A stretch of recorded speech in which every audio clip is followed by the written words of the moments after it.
Salut à tous. Alors, vous constatez que j'ai terminé la modélisation de la chaise.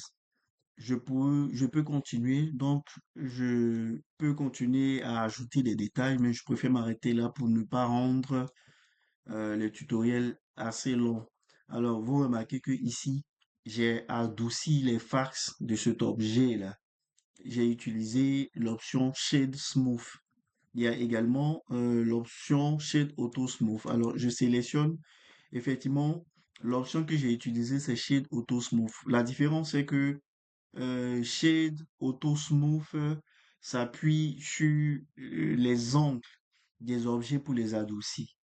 Et donc, toutes les arêtes sont adoucies. Alors, avec Shade Smooth, par contre, avec Shade Auto Smooth, les arêtes dont l'angle est inférieur au seuil choisi sont lissées. C'est-à-dire que si j'ai ici des arêtes dont l'angle est inférieur à 30 degrés, alors c'est ces arêtes-là qui ont les faces qui sont lissées. Et donc, vous remarquez que là, je descends, vous voyez que je vais aller à 5. À 5, vous remarquez que on voit des arêtes maintenant. Les arêtes deviennent visibles. Comprenez? Par contre, à trente, ça marche. Et même à 90, 95, donc vous pouvez les laisser à 30. Mais aussi, vous remarquez que juste en dessous, là, il est marqué que l'objet en question, l'objet actif, n'a pas d'échelle uniforme. Pour le savoir, il faut appuyer N et il faut vérifier. Alors ici, j'ai l'échelle ici. Lorsque vous ajoutez un objet, je place mon curseur là en faisant majuscule et clic droit. J'ajoute un cube. Vous remarquez que le scale est mis à 1 pour là des X, Y et Z. Vous voyez, bon, la position a changé parce que je suis venu placer l'objet là. Par contre, si je le laisse à 0, vous voyez que là, il est mis à l'emplacement 0. Et là, je peux même appliquer facilement le positionnement. Il en est de même pour la rotation. Donc, la rotation doit être à 0, 0, 0. Et la position hein, doit être à 0, 0 également. Mais l'échelle à 1, c'est l'échelle qui permet d'agrandir cet objet-là ou de réduire. On va en parler dans une autre vidéo. Alors, je supprime l'objet et puis je cache ce qui est là. Alors, pour ça, je vais le sélectionner. Je fais CTRL A et je clique sur Scale. Voilà, j'en ferai de même aussi pour celui-là. CTRL A, Scale. Voilà, je vérifie lui également. Scale aussi, donc CTRL A, Scale. Je vais réappliquer les différentes échelles. OK. Je pense également pour celui-ci. Donc, CTRL A Scale, lui également Scale. Alors, normalement, il en est de même pour tous les objets, donc je peux tout sélectionner. CTRL A Scale. Et là, j'ai appliqué les échelles. OK. Alors, maintenant, je vais juste aussi donner une toute petite explication pour l'édition proportionnelle. Vous remarquez, je passe en sélection d'arête. Lorsque je sélectionne l'arête que nous avons ici au centre et que j'active l'édition proportionnelle. Alors, j'essaie de le déplacer. Regardez. Là, voici le résultat que j'obtiens. Pourquoi j'ai ce résultat-là? Je vais coucher là. C'est parce que j'ai cliqué Connect it only. Donc, il déplace seulement, vous remarquez les vertèbres qui ont un lien avec celui-ci. Pourquoi? Parce que vous voyez que là, tout est lié. Alors, je fais CTRL Z. Par contre, lorsque je décoche et que j'essaie de faire monter, vous voyez, je reprends, vous voyez qu'il déforme même l'objet en dessous. Vous comprenez? Et donc, pour pouvoir jouer sur une face ou les vertèbres d'une seule face, vous cliquez sur Connect it only. Voilà. Et donc, ici, j'ai ajouté des boucles d'arrêt, comme vous pouvez le voir, et puis c'est ce qui m'a permis d'obtenir ce résultat-là. Aussi, donc, on a parlé de l'édition proportionnelle, on a parlé des outils comme Smooth. Alors, quand je clique là, vous remarquez ici, c'est l'option Smooth par Angle. Donc, clic droit, Shade Auto Smooth pour obtenir ce résultat-là. Si vous voulez rendre les arêtes visibles, donc les arêtes des faces visibles, Alors, je sélectionne celui-ci, je fais un clic droit et vous cliquez sur Shade Fat. Là, vous voyez que les arêtes deviennent visibles. Alors, je repars à Shade Auto Smooth. Shade Auto Smooth, dans le modificateur, nous ajoute une option. Alors, donc, après, il faudrait songer à l'appliquer. OK. Maintenant, nous sommes au niveau des modificateurs. Je sélectionne cette face-là. Celle-ci, alors, ce que je veux maintenant, lorsqu'on termine une modélisation, nous avons plusieurs possibilités. Ici, vous remarquez que j'ai utilisé plusieurs cubes pour réaliser la chaise, donc plusieurs objets, n'est-ce pas? Alors, j'avais même commencé à renommer certains cubes. OK, et là, lorsque je déplace celui-ci, vous voyez que là, j'arrive à déplacer seulement celui-ci. Donc, j'ai plusieurs possibilités. Soit je le laisse tel quel et pour l'exporter dans un moteur de jeu ou dans un moteur 3D, je sélectionne tous les objets et puis là, je viens dans File, Export, je peux même choisir FBX. Et puis là, je clique sur Select It Only, je choisis Mesh puisque j'ai pas d'objet empty, je vais pas exporter la caméra, je vais pas exporter les lampes, la batterie, donc je veux seulement exporter le maillage et je clique sur ce qui est là. Et puis bon, ici j'ai pas d'animation, je décoche, je donne un nom, je choisis le dossier et je peux l'exporter. Mais j'ai également une autre possibilité. Je peux joindre les différentes parties. Alors faites attention. euh, Parce que dans un premier temps, il est important de joindre. Nous allons faire monter la chaise jusqu'à ce niveau-là. Parce que quand je sélectionne cette partie-là, que je viens en N, ok. Alors je l'avais déplacé initialement, mais dans un moteur de jeu, on a besoin que cette partie-là soit considérée comme zéro. Parce que lorsqu'on va déposer, alors j'ajoute un plan, je mets le plan au centre dont j'ai fait Alt G, je l'agrandis. On suppose que là, c'est un sol, n'est-ce pas? Vous remarquez que la chaise ne peut pas entrer dans le sol. Donc, la chaise doit être à ce niveau-là. Alors, quelles sont les possibilités qui nous sont offertes? C'est de joindre les objets.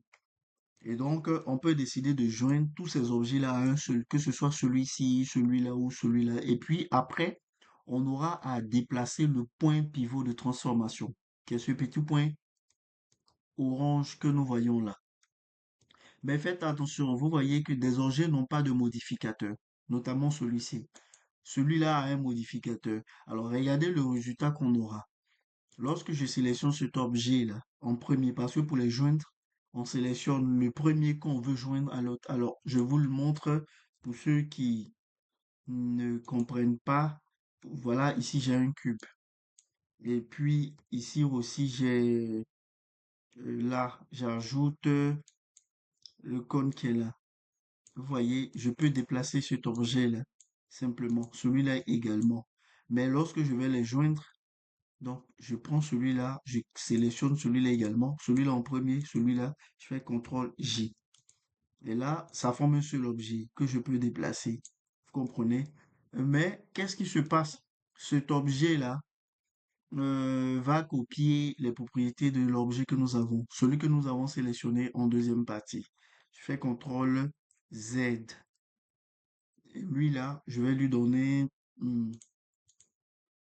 voilà, je vais lui donner un matériau, notamment le rouge. Et puis celui-là, il n'a pas de matériau. Je le sélectionne en premier, celui-là en deuxième, je fais CTRL J. Vous voyez?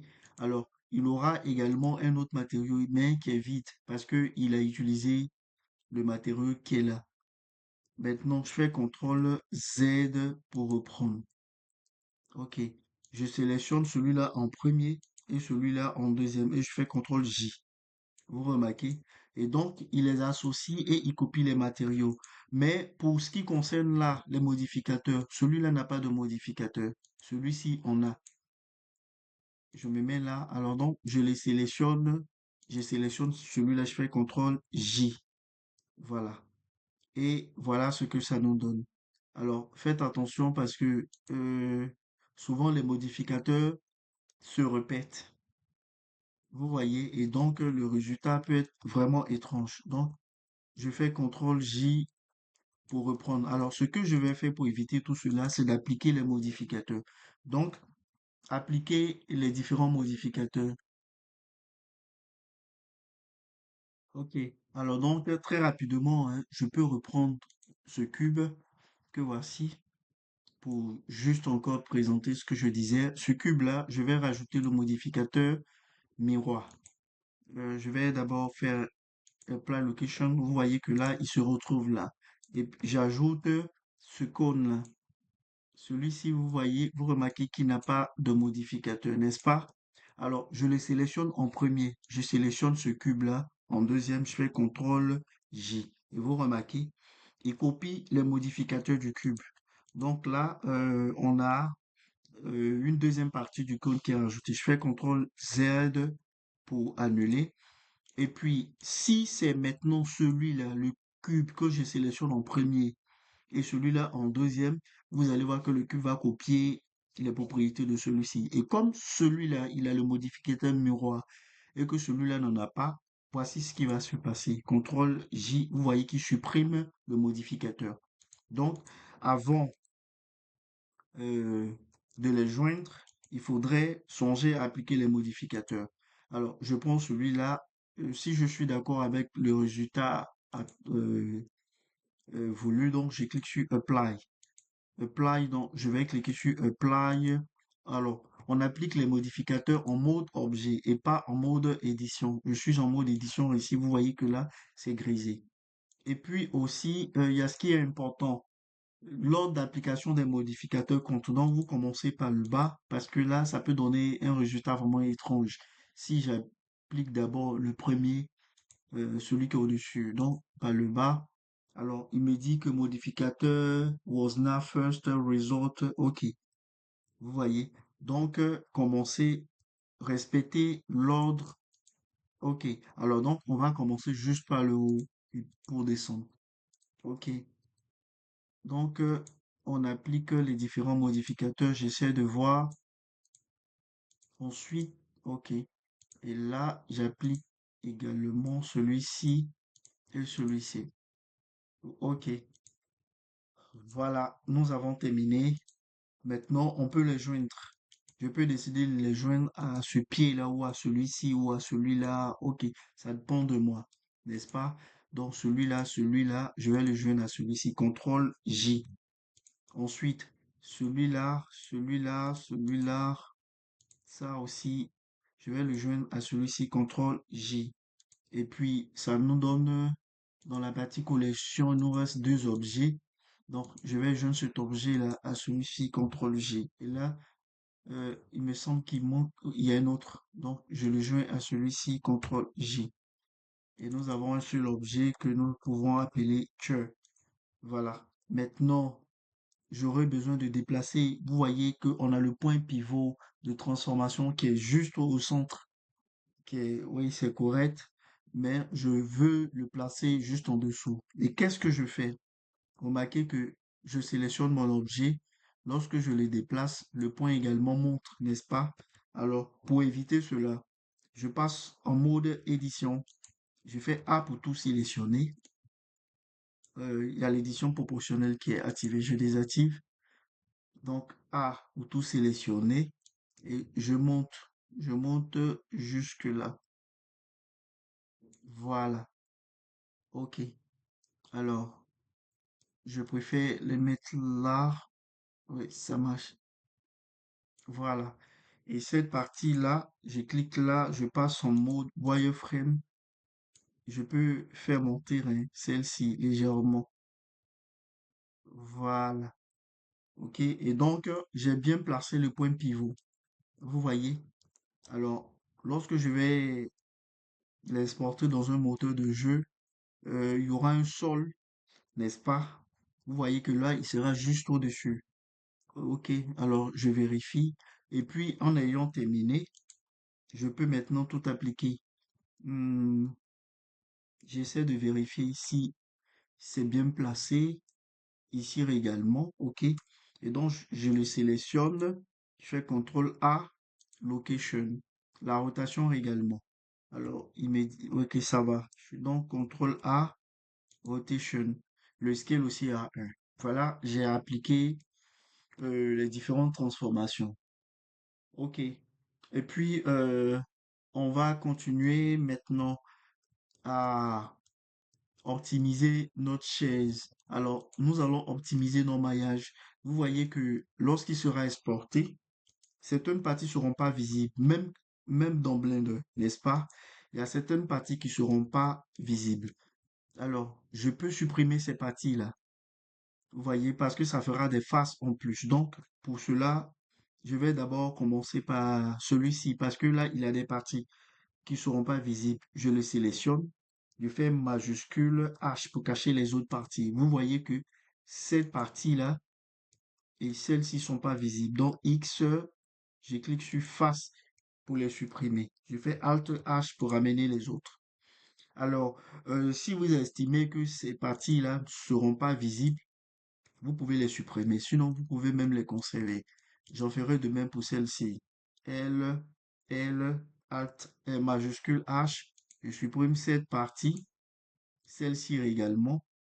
Donc, je les sélectionne et je les supprime. Voici comment on optimise nos différents maillages. J'en ferai enfin pour cette partie, celle-ci, celle-là et celle-là également.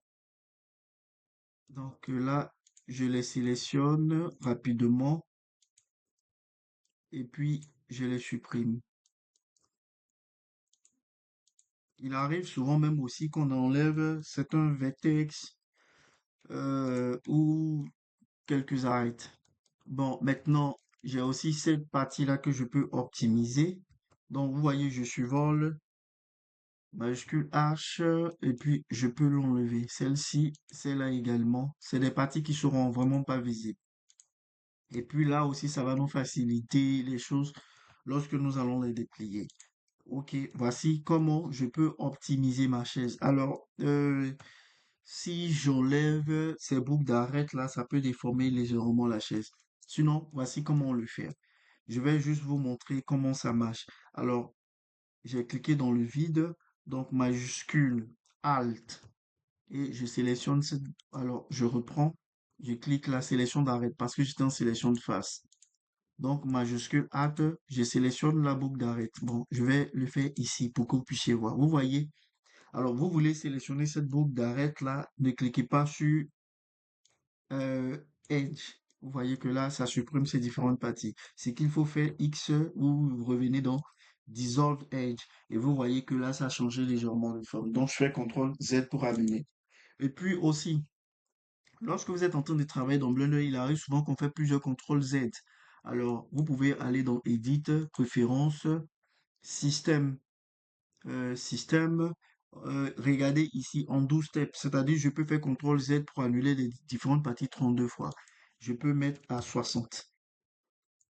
Alors, vous comprenez que lorsque vous faites des erreurs, vous pouvez faire CTRL Z pour revenir vers ces différentes parties-là. Ok, donc voici ce que nous avons. D'ordinaire, certains infographistes préfèrent marquer les coutures en modélisant. Oui, certains préfèrent le faire, c'est-à-dire pour le dépliage, ce que nous ferons tout à l'heure. Vous pouvez marquer les coutures directement. Donc, voici la chaise que nous avons. OK. Et puis, qu'est-ce que je peux rajouter? Alors, il est important hein, d'optimiser le maillage parce qu'un maillage trop dense peut ralentir le rendu et même l'animation ou l'impression 3D.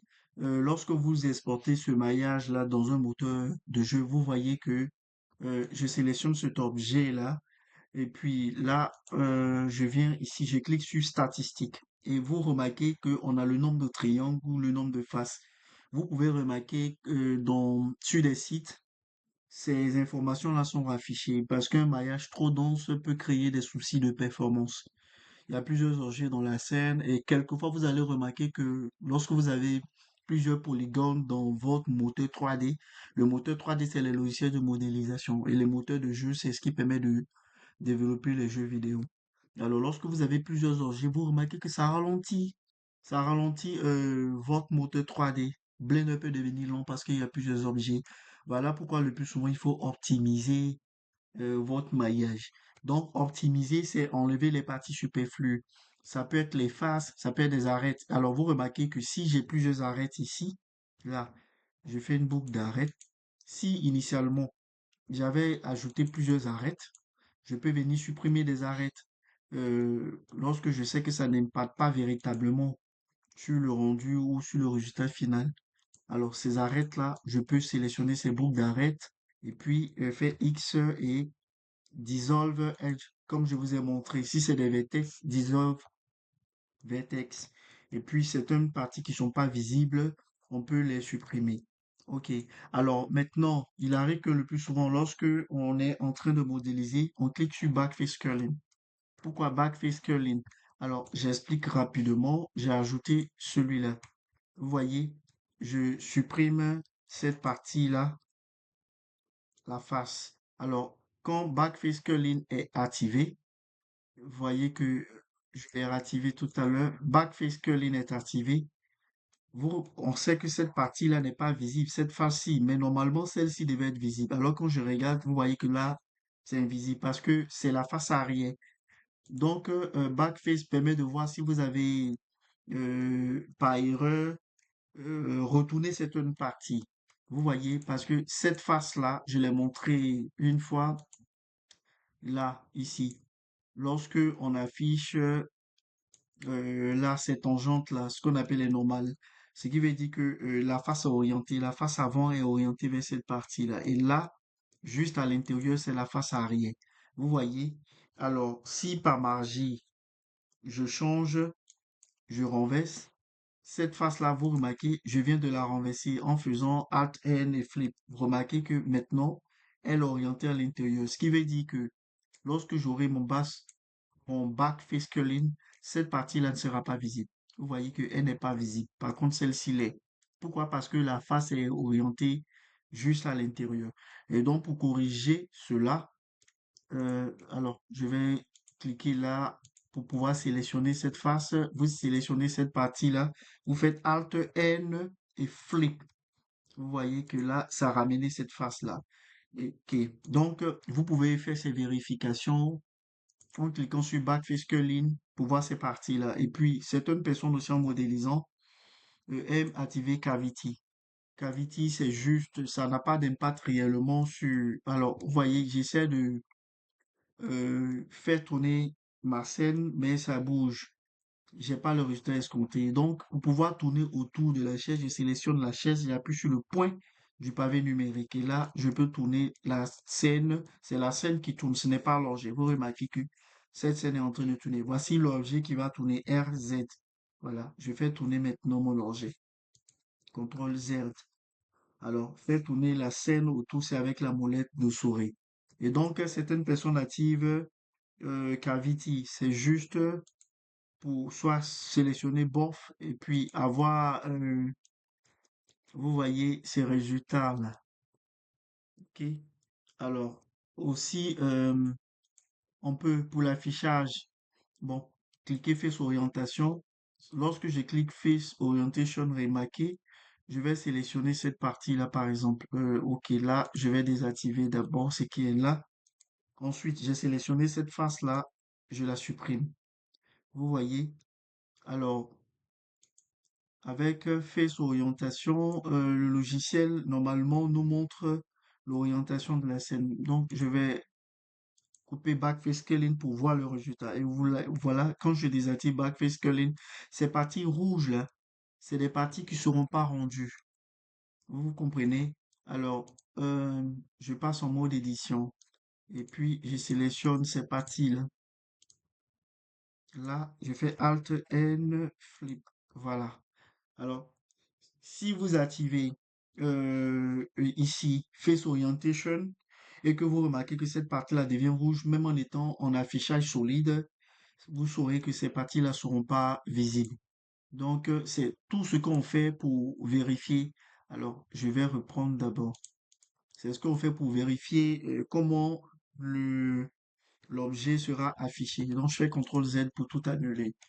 Et puis aussi cette partie-là, CTRL Z pour amener la partie supprimée. OK. Enfin, on peut décider de l'afficher de cette façon, mais ça, c'est seulement dans le moteur. Donc, l'affichage wireframe, vous pouvez voir ce type d'affichage-là quelquefois. Aussi, il y a ce type flat. Oui, flat. Je précise que c'est toujours dans le moteur, hein, 3D. Ça, nous n'avons pas encore ajouté de couleur. La preuve, vous voyez, matériaux, j'ai pas vraiment assez de matériaux là. C'est juste pour faciliter la modélisation. Donc, on peut venir dans Flat, on peut aussi, vous pouvez voir quelquefois Random, alors sélectionner des objets ou Matcap. Matcap, on peut sélectionner ces Matcap là.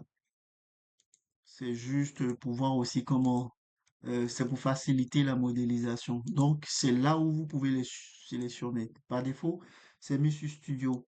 Alors, je peux changer Object Random. Ok, alors, donc vous avez juste à cliquer là pour voir comment ça va s'afficher. Ok, voilà, je pense que nous avons fait un tour. Donc, nous avons terminé. Hmm, je peux enlever celle-ci, Face Orientation, Wireframe. Là, c'est en mode édition. Ok, voilà. Donc, merci. Et puis maintenant, on va passer au dépliage UV.